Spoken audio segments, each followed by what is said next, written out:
আজকে আবার খাবার বানানো শুরু করলাম। আজকে সম্পূর্ণ নতুন টেকনিক।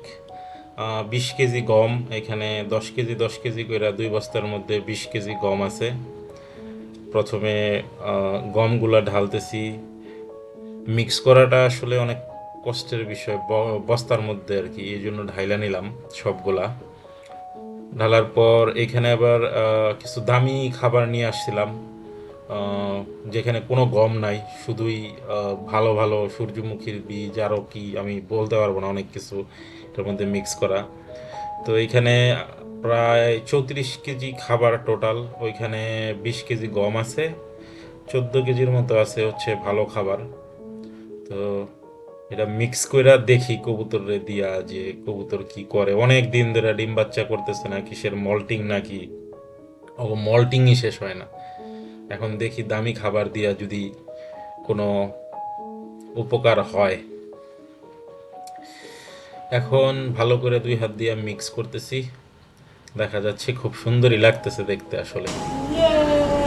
এখন ওগুলো আবার বস্তার মধ্যে ভরে সুন্দর করে এক জায়গায় জমা করে রাখতে হবে। 1 বস্তা হয়ে গেছে অলরেডি, দ্বিতীয় বস্তা দ্বিতীয় বস্তা হয়ে গেছে। এখন কবুতরকে খাবার দেওয়ার জন্য পাত্রের মধ্যে নিয়ে নিতেছি।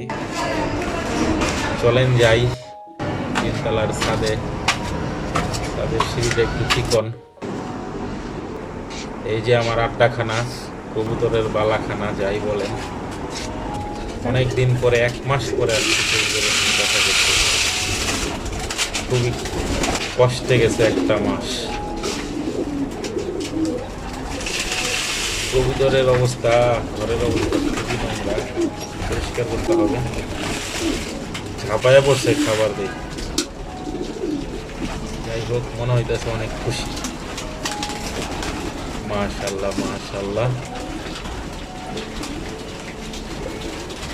খুব বেশি কষ্ট হইল না, মোটামুটি কম পরিশ্রমের মধ্যে খাবারগুলো বানানো হয়ে গেছে। কবুতরে যথেষ্ট সুন্দর রেসপন্স দিতেছে। সবাই ভালো থাকবেন।